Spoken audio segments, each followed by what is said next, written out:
are going to go ahead and get started. And so, good afternoon and welcome to the Peer Support Technical Assistance Center Inspirational Webinar Series. My name is Yvette Kelly, and I'm the co-director of the Peer Support Services Technical Assistance Center.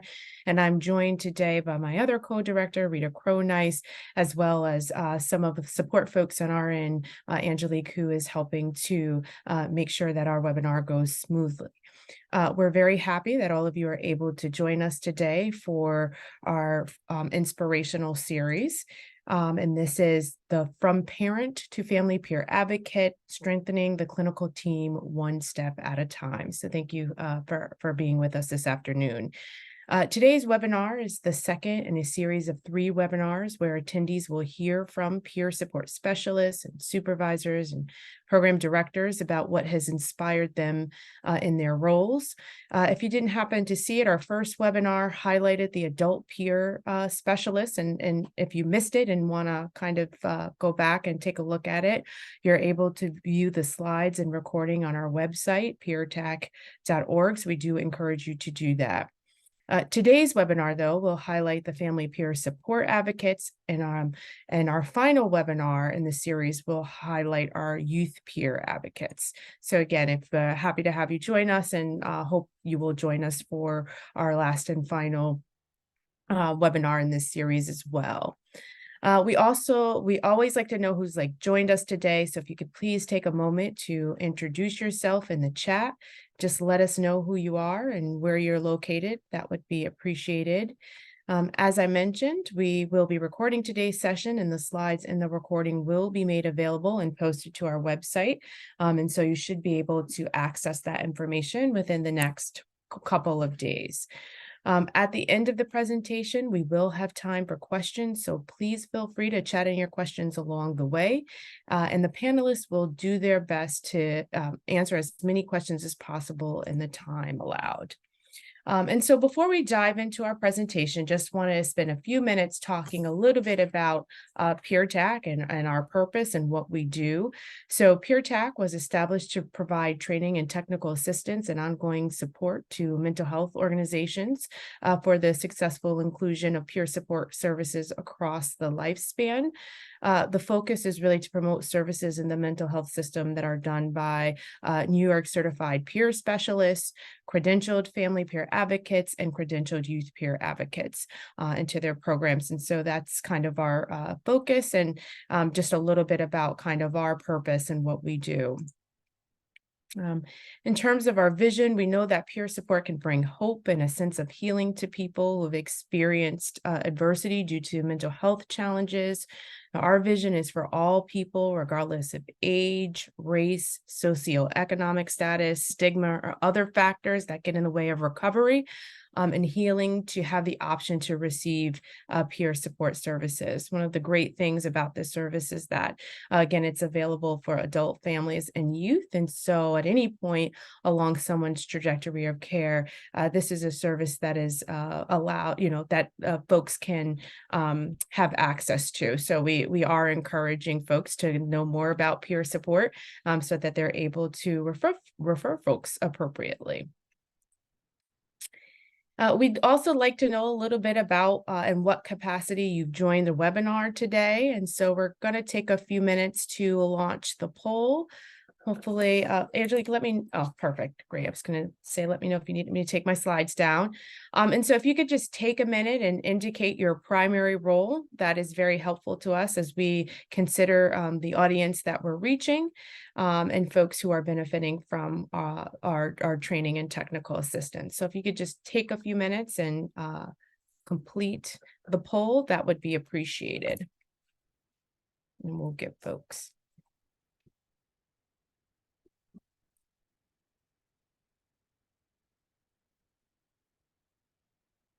And I will give a minute for the results to come in.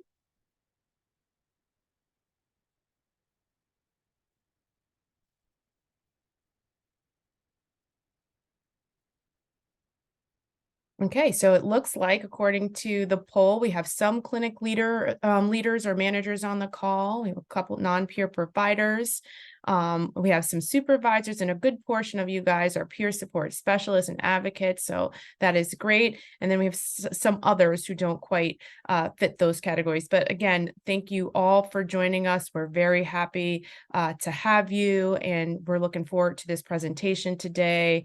Again, if you have questions, please feel free to chat them along the way. We will try to make sure to answer them as best as possible and as time allows. And with that, I'm going to pass it over to Heather.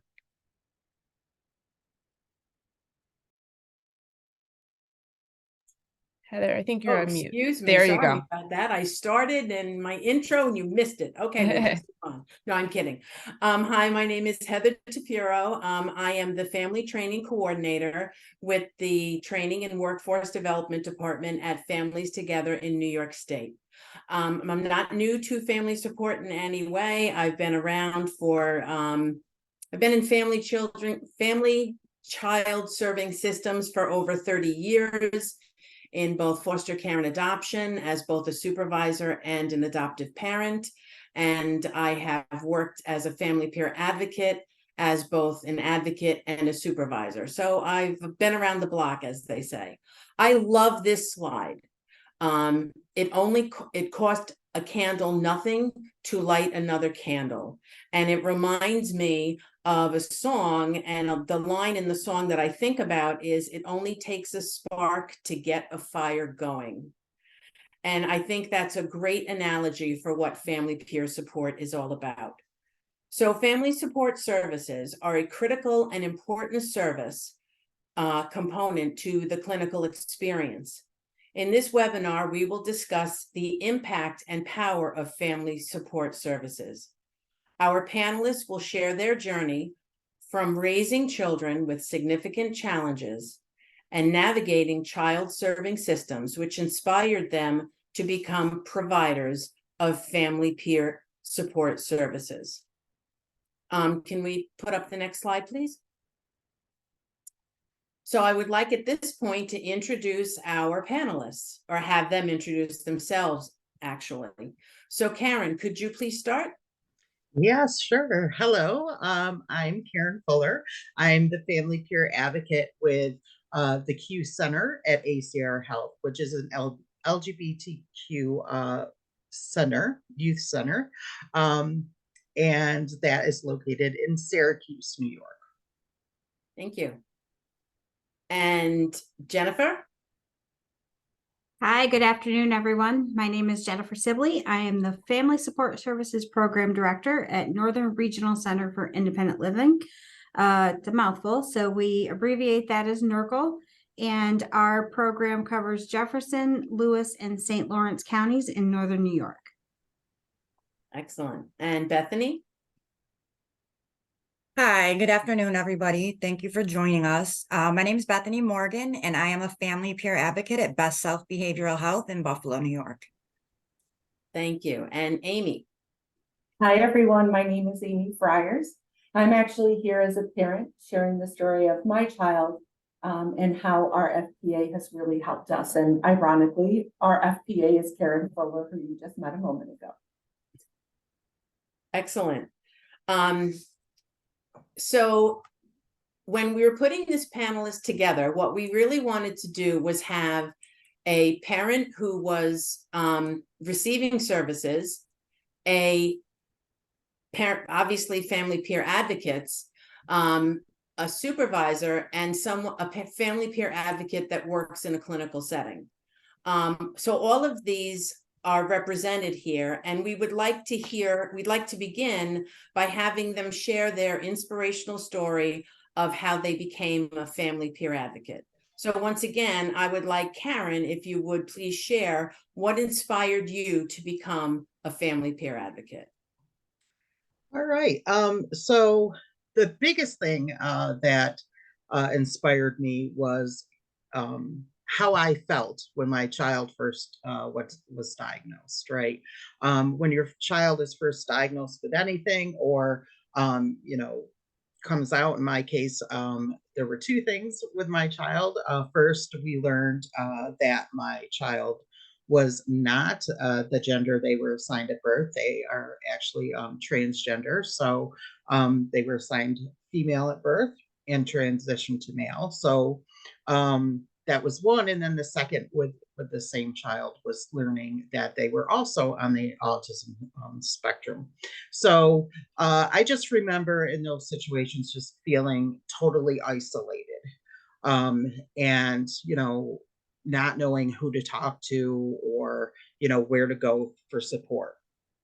And, you know, that was one thing that I really, really wanted, was to connect with other people that were experiencing something similar, you know, that I could talk to, and be myself and let, you know, exactly how I feel, not having to kind of hide that, but to just be open and talk to people who understood. Um, and so, uh, you know, though I couldn't find that for myself, after a few years, you know, uh, following my child's diagnosis, I was able to, I knew I had the information, and I had navigated things that I could help support other parents. So that's kind of where I went. I was like, you know what? I have this information. I've gone through this. I know I can help others. And then, you know, again, it just, I think it's really important for parents to have someone that they can talk to, that they're comfortable with, and be able to have that special connection of, here's somebody that really knows what I'm going through. Um, and then, you know, overall, that's been my goal, is to help others and be there, to support them, help them navigate things, and give them, you know, help with some direction if they're, you know, if they're really not sure where to go. Excellent. Thank you so much. I think it's really important to hear your story about finding family peer support after you've already navigated your systems on your own. I can absolutely relate to that story. So thank you. Jennifer, could you please share your inspirational story? Sure. So I took a little bit of a different pathway. I started off, I was supposed to be a teacher. I had been in the school for a number of years as an aide working with students with disabilities, and had decided that I wanted to take the next step and become a special education teacher. So I went to college, got my degree as a childhood education teacher for grades 1 through 6. And it was about that same time that my oldest son, Wyatt, was just going through the process of being diagnosed with autism. And so I graduated from college in 2007, and couldn't find a job as a teacher because everybody and their brother was graduating from college as a teacher at that time. So the field was pretty saturated, and it was hard to find a teaching position. And I didn't want to substitute teach. I wanted something full-time. So I happened to look in the newspaper and saw an ad for a family peer advocate at NERCL. They were looking for someone to work with parents of children with disabilities. And I said, oh, that's me. I can do that.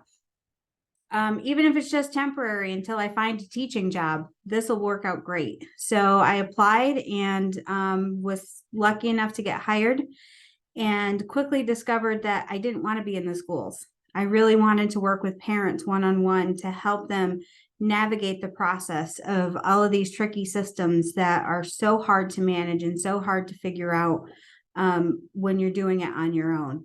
And so as I was learning about OPWDD and Office of Mental Health and special education services and all of the nuances associated with all of those different acronyms and service providers, I was also looking up those service providers and information and helping other parents navigate the systems at the same time.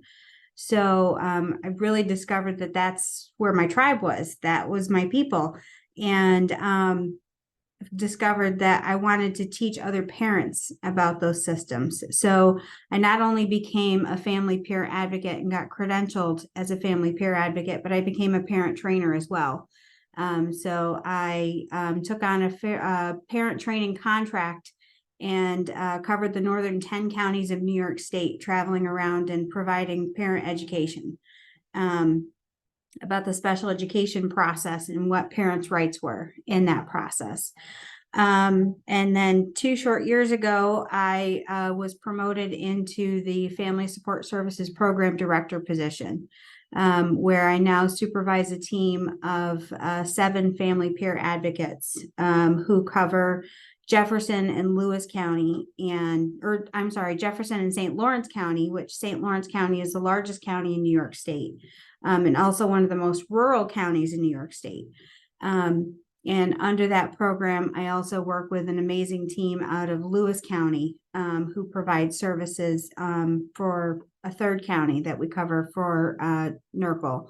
So it's been very rewarding to provide all of these variety of different services in a number of different roles. And I'm so proud of the journey that I've been able to take with this amazing agency and work with a number of different providers over the years. So that's my story.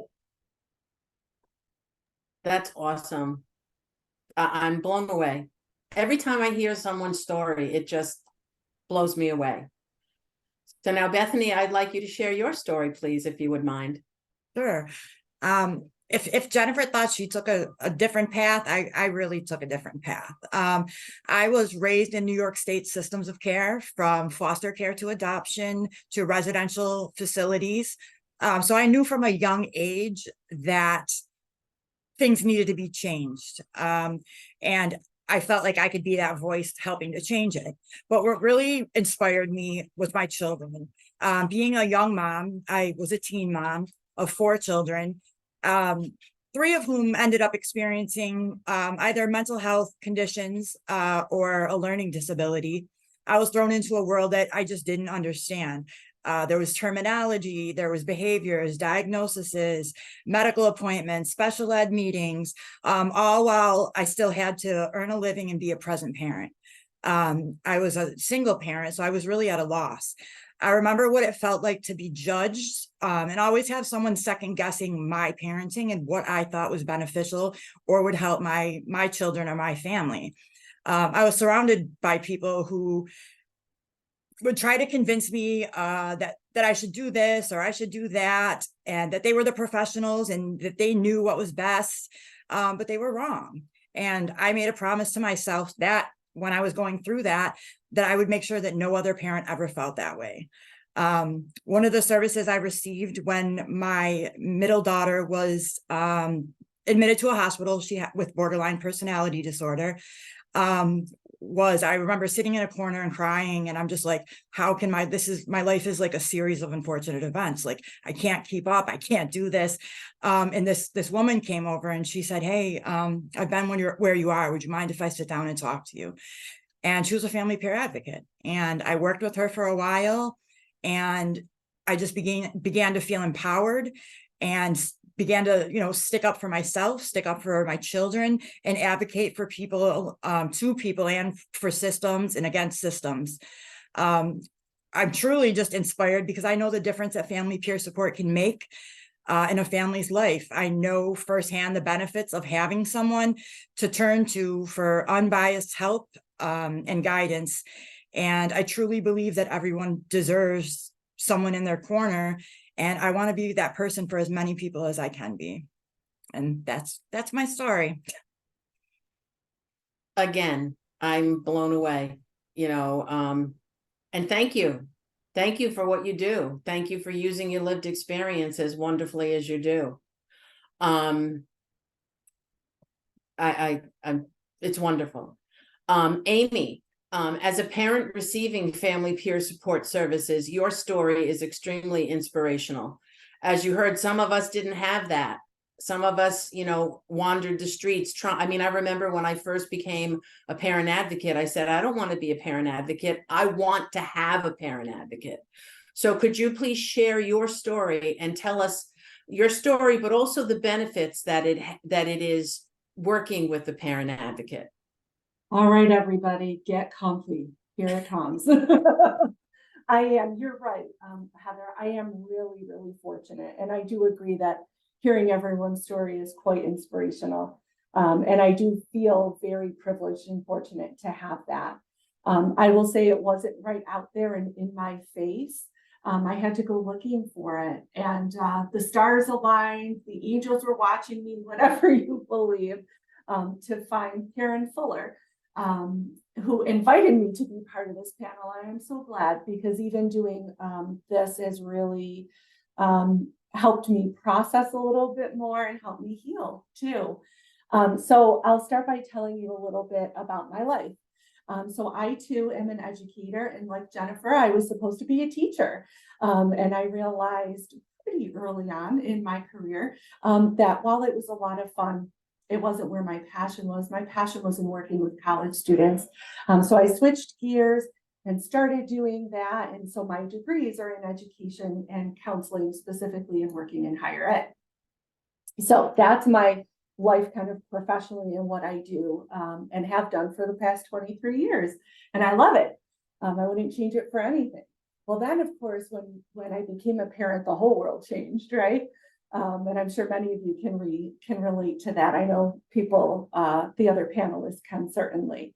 So I want to tell you a little bit about my oldest child, who now goes by Cyrus.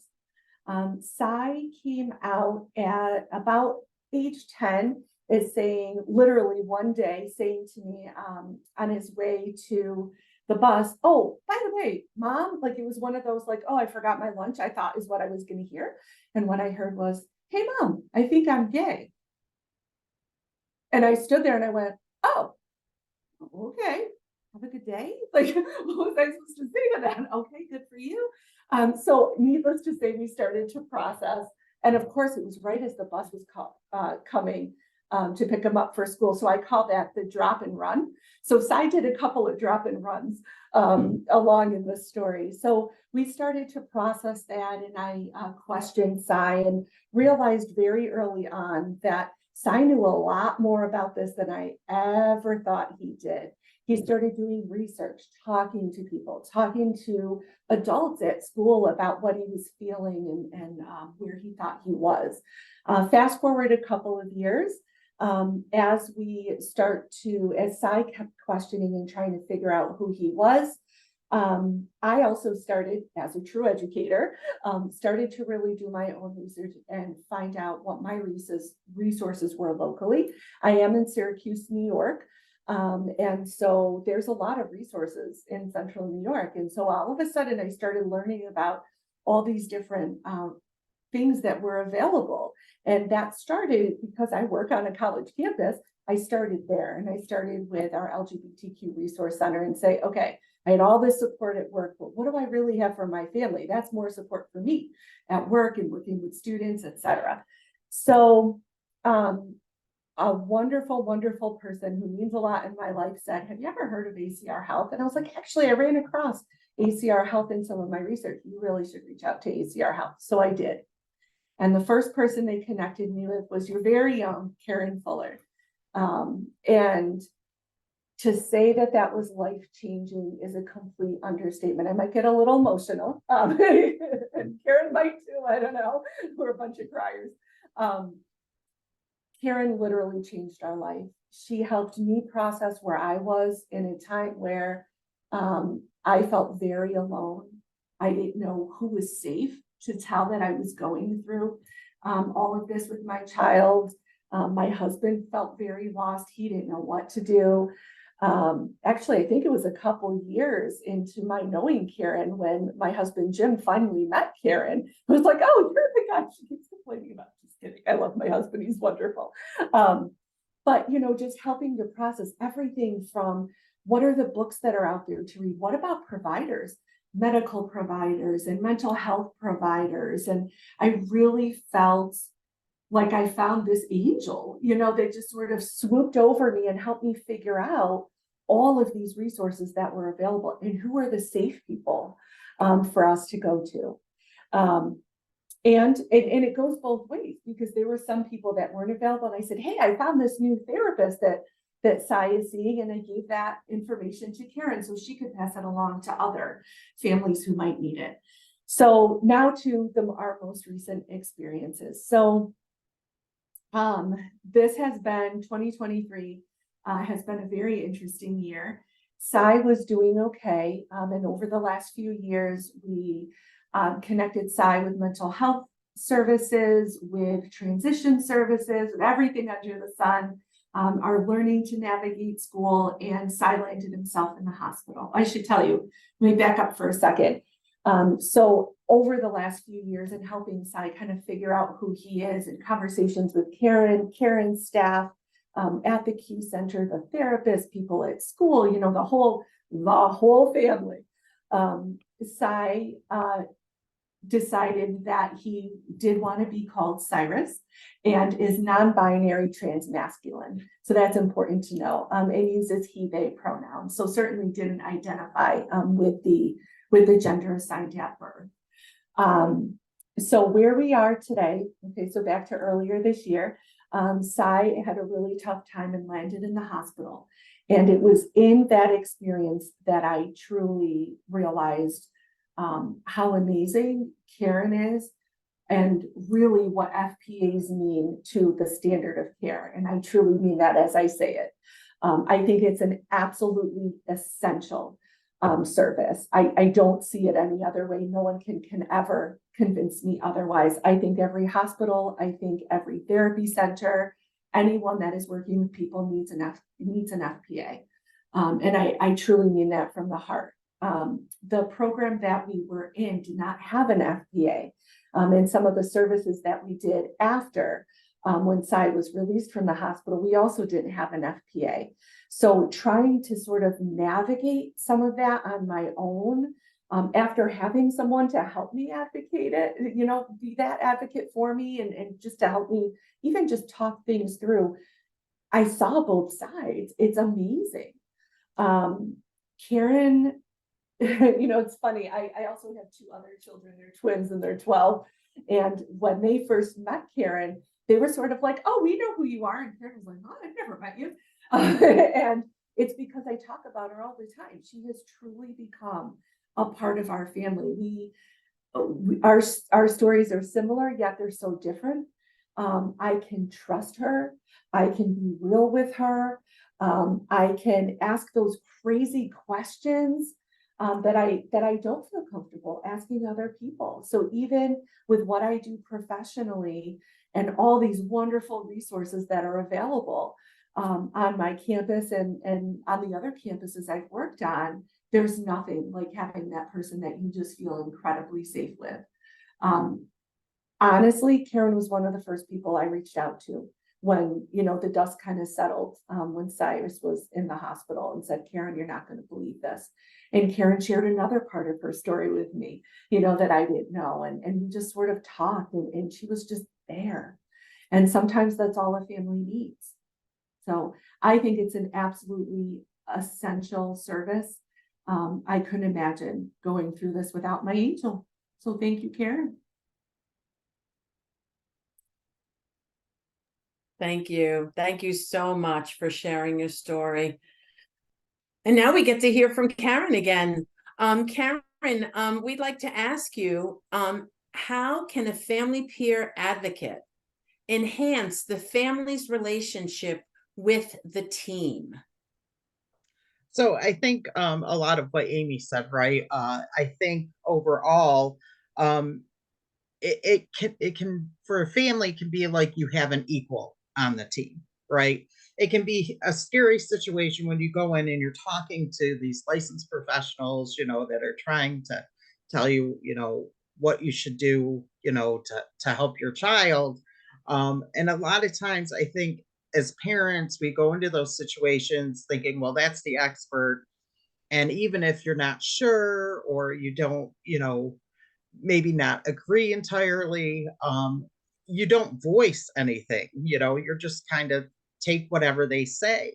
But it's nice to have someone, again, that you can really relate to on that team, so that if there is a concern, or you have a question, or you're not really sure, you know, what the professionals are saying, you know, you can ask that person and say, okay, well, what did they mean by this? Or, you know, what do you think? Or, you know, just have that sounding board. So it has, you know, by having someone, you know, that you've feel you can really align with can be really beneficial for the team. And it can also, work both ways. So, the parent can ask you questions and, or, the team can, talk to you about, how to best get something across to the parents or something, or have you there to help explain, what they're trying to get across. And overall, it helps provide those wraparound services, right? I think it's great when you have a place that has everything the family needs right there. If you can do that, the more that you can do that, the better, right? Because it then leads to better adherence, less disappointments, more involvement, So if you have parental support, you're supporting the child, you can get them, if there's medications at the same place, all those needs, if they can be met in one place, you'll have better outcomes overall. And then, I mean, I've seen this firsthand with, the agency I work for. Once I was able to, really expand what I do as far as, being a family peer advocate, really connecting and supporting families. Initially, when I started out, I was just there doing support groups, but I always saw that there could be more. I could be doing more to support parents. And, went for my family peer credential and all of that, and then really grew the program. And once I did, we saw more involvement. Like I said, overall, parents were involved in more things, which led to adding more programming and again, having that wraparound support. So it really helps. It can really help an agency overall. Excellent. Thank you so much. Yeah. Jennifer, can you please speak about supervising family peer advocates and what that looks like? Sure. So, family peer advocates, as a whole, is really, when we're working together as a team, we're really working actively to make sure that families are getting all of the support that they need. So when I'm working with my team, I like to tell them that about 75% of my job is supporting them. So I spend most of my day going to their offices, sitting with them, providing direct supervision to them to make sure that they have all of the tools in their toolbox that they need to provide support to their families. We troubleshoot situations that maybe they need some assistance with. We do a lot of role playing on situations that maybe they don't have an answer to. We do a lot of conversation about resources that are available in the community that, if they're concerned about, where can I send this family to help them get the support? We talk about that. And if we don't know the answer between the two of us, then we kind of get the team together and we have a conversation about that. So our team is really close about sharing resources and information and ideas. And we do that on purpose because I want our team to be close and be able to go to each other's door and stand in the doorway and say, hey, I've got this issue and I really want to run this by you. And I know you have information about that. We take a real active role as a team in making sure that we have an open door policy. So we are able to kind of troubleshoot those situations together. So really about only a quarter of my job is doing administrative work, which, I'm okay with. And reports are not my forte, so I avoid numbers as much as possible.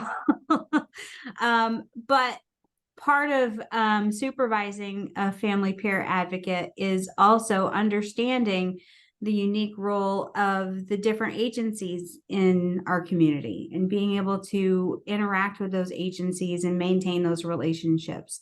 So, that is part of what I do is supervising family peer advocates, is making sure that those other agencies are aware of the programs and the services that we provide.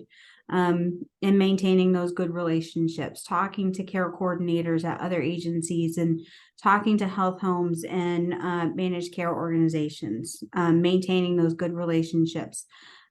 We just had a new clinic provider open up in our community. So we did a meet and greet with them. We sat down and we talked about the services that we can provide for them, and talked about, being able to provide peer support services to their program members, so that if they needed peer support, we could be able to provide that for them. So, a big component of what we do is making sure that others in the community are aware of family peer support services, and creating those linkages to other supports so that they're aware. And I maintain my credential because, I want to make sure that I'm maintaining a balance on my team too, because burnout is real in this field. So I want to make sure that, if my team is getting overwhelmed, I'm able to step in and provide support as needed as well. So I'm fully still credentialed as a family peer advocate. So Excellent. And Bethany, our question for you is, how has having an FPA on staff enhanced the clinical work where you are? I believe that having FPAs has enhanced our clinic in many ways. I think one of the first things is from the moment a family walks in the door, our FPAs work to make sure that everyone's keeping in mind the principles of strength-based relationships and family-driven care. I think those are two very important things that happen when a family walks into a clinic for the first time. Something else I think is that it gives families the opportunity to connect with someone right at that appointment that has a lived experience, who can empower them to utilize the services that best fit their family's needs, even if they don't know what that is yet. We're able to help them, discover what may be a good fit.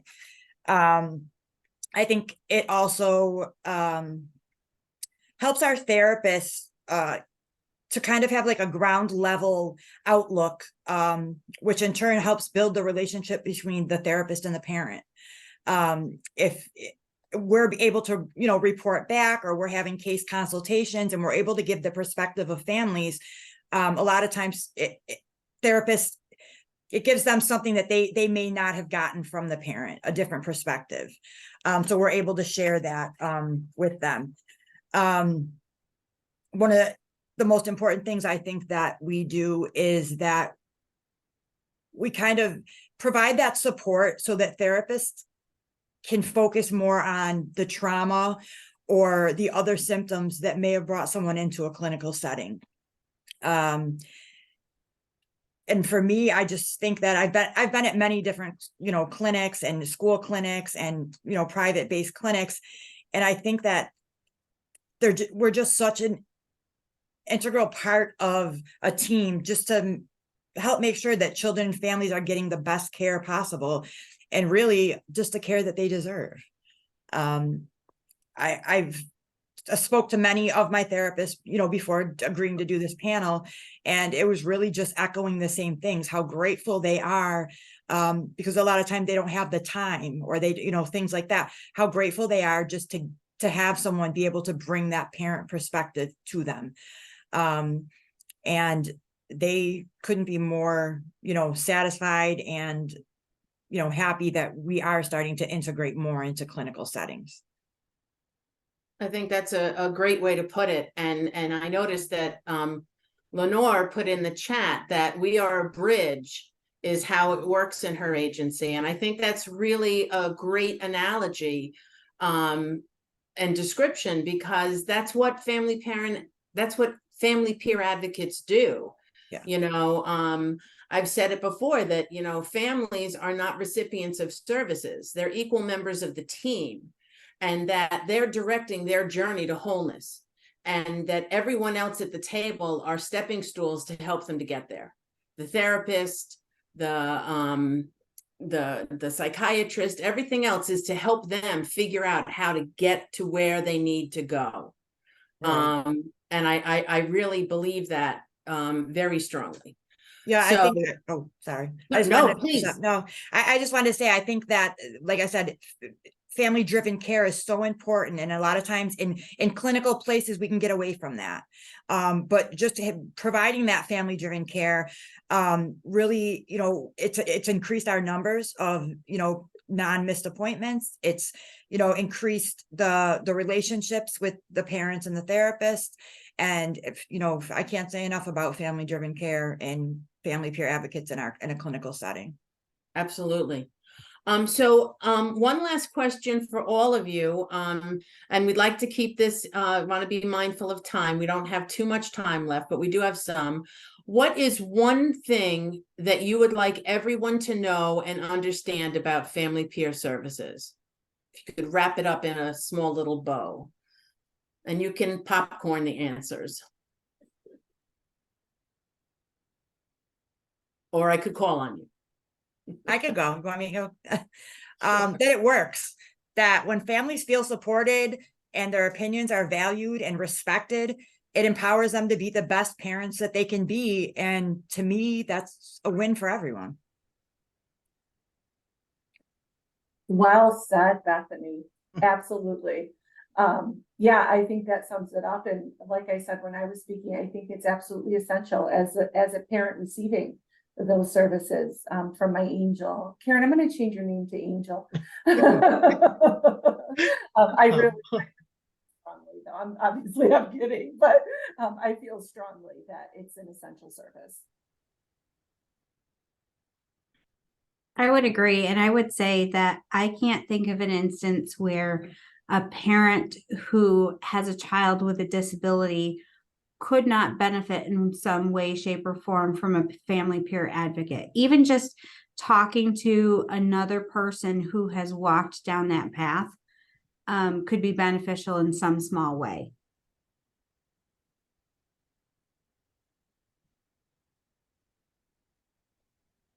You're I up, guess I would Karen. just say I agree as well. Everybody summarized it really well. So.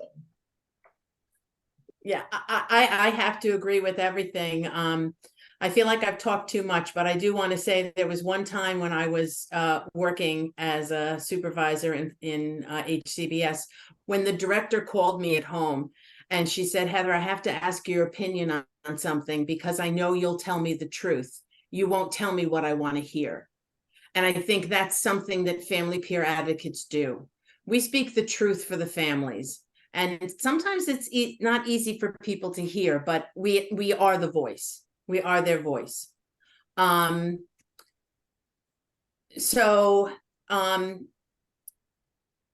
Just kind of to wrap things up, I think does anybody have anything else they want to say before we wrap up? We do have a little extra time. Anything in the chat that people want to? Yeah, Heather, I was going to mention that Lenore asked if people mostly go to the homes of the families, you know, meeting people where they're at and going into the homes of people. Is that your experiences or is it different?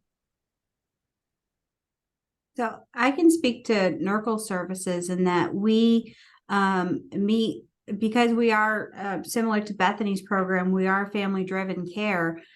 We meet people where they're at. If we have office space available, if they would rather come to meet us here in our office, but if they want to meet us at Dunkin' Donuts and have a conversation there, we'll meet them at Dunkin' Donuts. If they want to meet in their home, we'll meet them in their home. If they want to meet at the park, we'll meet them at the park. So we go to where they are most comfortable meeting with us and start a conversation wherever they want. And with the creation of telehealth services, I think that came as a necessity from COVID, but I'm so glad that it's been able to hang around because that's really created a brand new avenue for us to be able to reach out to and connect with families.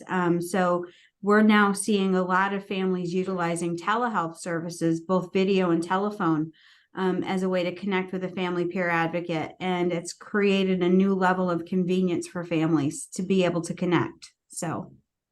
Yeah, I'll say that I'm clinic based. So I Usually their children are meeting with their therapist, and I meet with the families for like the first half hour or the last half hour.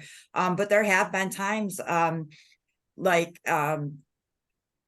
parents have been grocery shopping, and I'll be like, all right, I'm right down the street from Tops. I can walk the aisles with you, you know, because people just don't have time.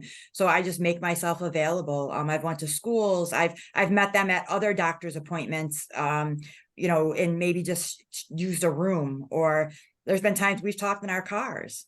So I think it's just, we're versatile, you know, it's very versatile. We just meet the families, like she said, meet the families where they're at. Yeah, for me, I haven't met anybody in their home, but that doesn't mean that I can't. It's just I I can do virtual, or you know, I've met people out, or usually though they want to come in and see the center as well. So And I think the answer to that question is really, it depends on who you work for and what their plan is, because I've seen it done both ways, where it's done in the home, it's done in the office. It really is what the family needs. Whatever the family needs, we meet them where they're at, as I think it was Jennifer who said that.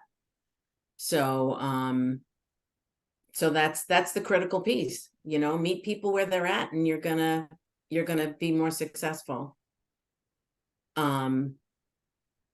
So we also had a question from Trish, who was asking about the new clinic structure includes family peer advocate services that are not required to be supervised by a family peer advocate. If you have any thoughts or feelings about that, I think we might toss that one to Jennifer. So family peer advocates being supervised by non-family peer advocates, I can understand from a clinic perspective that having a family peer advocate provide supervision might present some difficulties from a clinic perspective, but you know, I really do feel as a family peer advocate and as a supervisor that the best way to supervise family peer advocates is with someone who has authentic lived experience as a family peer advocate. Family peer advocate supervisors can understand and have a unique perspective about what it means to have that lived experience, and understand as a family peer advocate providing peer services, what it takes to actually work with peers in a peer setting. So I would encourage any clinics who are providing family peer advocacy services to at least consult with family peer advocates in a supervisory capacity. and I can add that I'm not supervised by a family peer, and it's very difficult because my supervisor, again, kind of feels like I'm a case manager, and I'm constantly having to explain I'm not a case manager, and it's different. So sometimes it can be frustrating not having somebody that truly understands what a family peer advocate does. Try and, you know, be my supervisor, because I'm like, you know, it's hard to get the support I need at different times.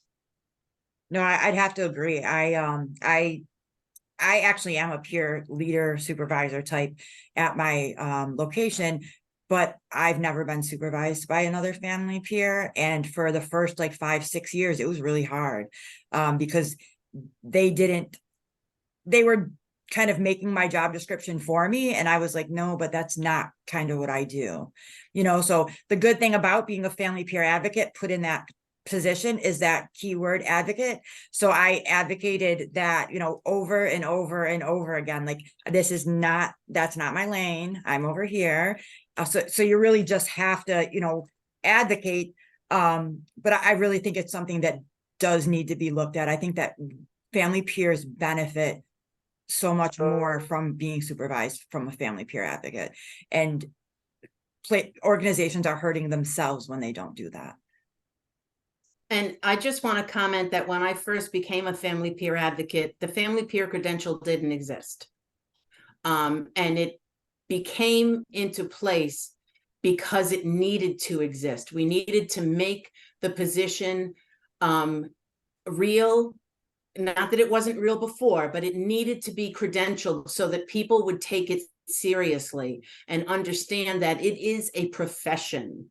It is not, as people say, just a parent advocate. It's much more than that. And the goal is to be supervised by what I would refer to as a senior family peer advocate.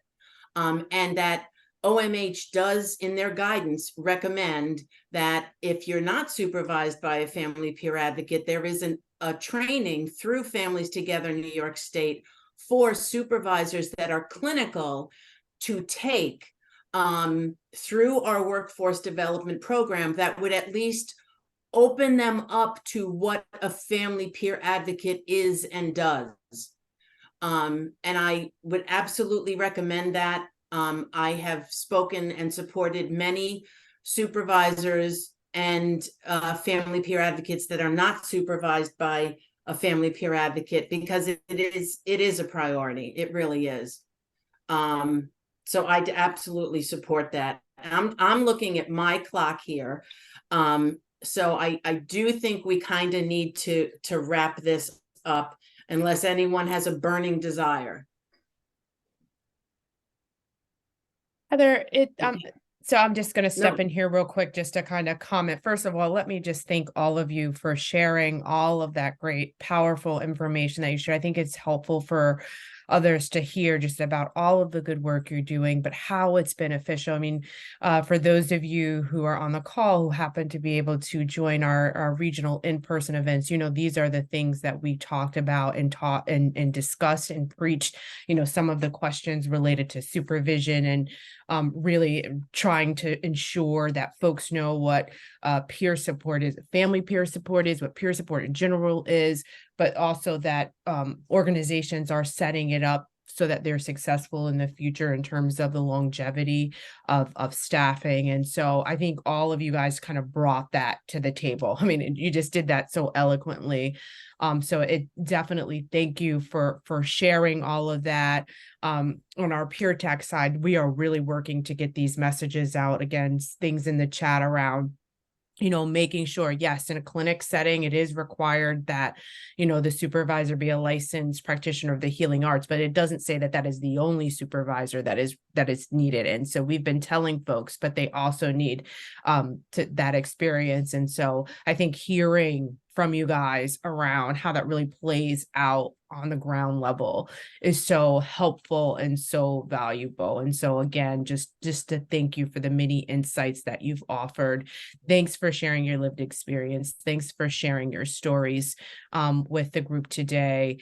We hope to do more of this so people, and again, to our point, so people understand what family peer support is. They understand that, you know, at any point in the trajectory of care, that this is a service that could be recommended for families and how helpful it is. I also heard you guys say some things around, you know, collaboration with other professionals, being part of the team, inclusive of the family, but being able to work together to meet the family needs. And I think at the end of the day, that's kind of what we're talking about and looking for. And we recognize that there's going to be some education on both sides of the coin here, right? As clinics roll this out as a new service. So I just wanted to kind of, you know, have those kind of closing remarks in terms of everything that was presented today. So once again, thank you. I think we did take our questions, but I do want to pass it over to my co-director, Rita, as we have a number of resources that are available. And so we want to make sure that we have a few minutes just to kind of walk through the resources. So I'm just going to share the slides again. And maybe Rita, if you want to just talk through some of the resources available. Sure. So CTAC and Families Together have an amazing training, have amazing resources, have toolkits, have a lot of great information, both for youth youth peer advocates and family peer advocates.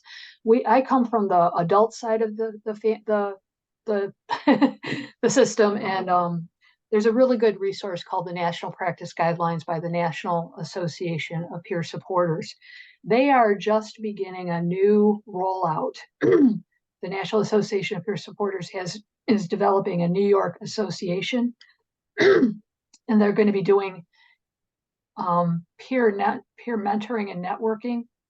And these national practice guidelines come out of the National Association of Peer Supporters.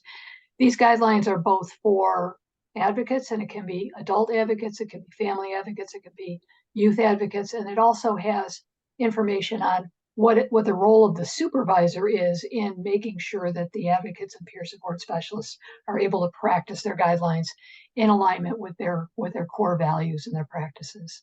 Next slide. And there's a new resource on peer support that has a lot. It comes actually through the National Association of Peer Supporters. We took 5 years of the National Conference on Peer Support and asked the presenters to send us summaries and stories and narratives of what they had presented on over 5 years.